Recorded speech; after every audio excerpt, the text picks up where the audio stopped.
This is the Dazai channeling and a reading for the 19th of June. Anyone know what Juneteenth means? I haven't looked it up yet, but Juneteenth. All right, let's begin with, I just have two channeled messages that came out on the alphabet letters, and these were spelt out and I was shown to them, guided to these two. Chromebook and last name Beecher. So let's go over the full moon that we have upcoming in India. It falls on Friday in Sagittarius, Vedic astrology. We're going to talk about the star system the moon, the full moon will be moving through. And that star system is called a nakshatra in sidereal astrology or lunar mansion.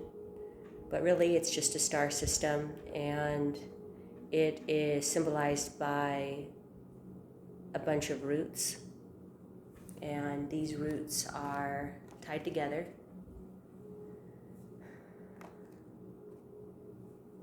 So we have downward moving energy because roots grow downward into the earth, and we also have the energy of the root chakra, the first chakra of the body located at the base of the spine, tailbone area. And the demon of this chakra is fear. So the question is, what are your roots driven by? Because this downward moving energy has a one directional focus. They have a task, a fixed task. And if the demon is fear, then the fear would be, what if they don't reach their goal? Sometimes we have to ask ourselves, what are our roots driven by? And we need to pull up, like you pull up a weed, pull up your focus energetically. Especially if we're driven by the demon of fear, which the goal of this chakra is to transcend the fear of letting go, because at the opposite end of the root chakra is the Sahasrara chakra, the crown chakra, and the demon of this chakra is attachment.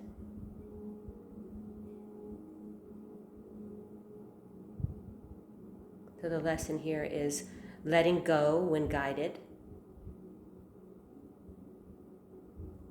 And this would be a balanced characteristic. And so the developmental task of the root chakra is physical growth. And in Sagittarius, where this full moon falls in Vedic astrology, spiritual growth. And then I have a quote. The author is unknown, it wasn't listed, but scared is what happened when the sacred gets scrambled. And let's go ahead and draw a couple of tarot. And we have the Seven of Cups, the Paradise Rifle Bird. And I'm seeing the word rifle.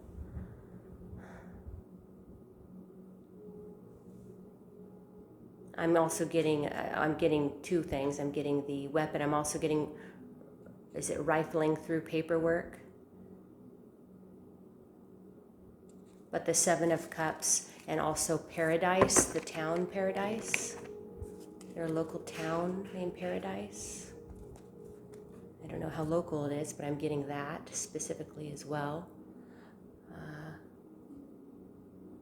What else? So the Seven of Cups, you have a lot of options. Some of them appear to look like paradise. Maybe they all look like paradise. Maybe you can't choose. But when in reverse, this is confusion. But upright, you're presented with a lot of options, but maybe you're not necessarily confused by them. your choice is made, even though this is highlighting that you have the options. You have options. Water energy, the Seven of Cups is Venus and Scorpio. And our Venus is the planet of love nature.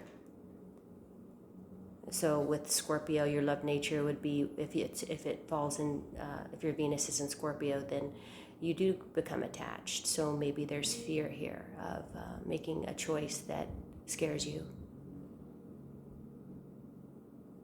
And when it comes to love. And then on the reverse, we have Temperance, the magpie, which continues to come out, and we're talking about balanced characteristics of the root chakra today.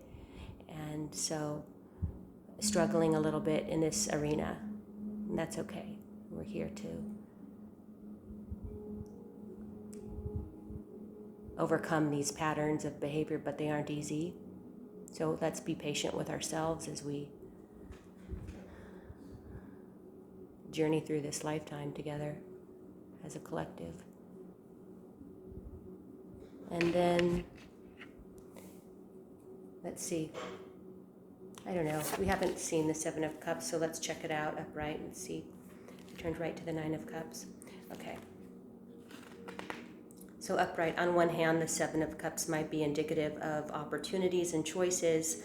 On the other, it might signal disillusionment. Depending on the scenario, the querent might be making a productive move that could be a positive addition to their life. However, in some circumstances, it might be a huge detriment if they were to take on this situation. On the surface, it might appear great, but underneath the facade, it would be an unwise choice. So, we have that. We want to use our intuition, and it seems that we have the Temperance, the energy of Archangel Michael, the Temperance angel, as an overseer as well in the situation. It's all that glitters isn't gold.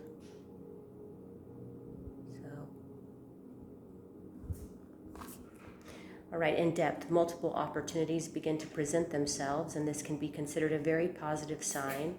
One cannot follow through on every single opening that comes along. An individual must make specific choices. Sometimes these choices increase because of one's personal efforts, either internally or externally through networking. Sometimes choices look good on paper. There we got the rifling through paper. But when trying to execute them, they wither.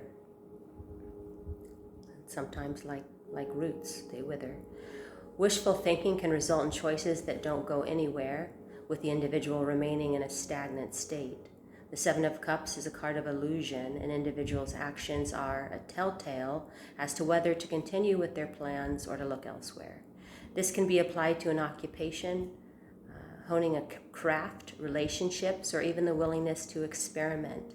Lack of interest or irresponsibility signify stagnation and an unhealthy mindset or situation.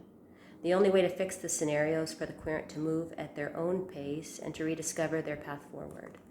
The male paradise riflebird, who appears to be deep black, has different pigmentation than that of most other birds. The majority of avian species have feathers that lie flat and overlap one another.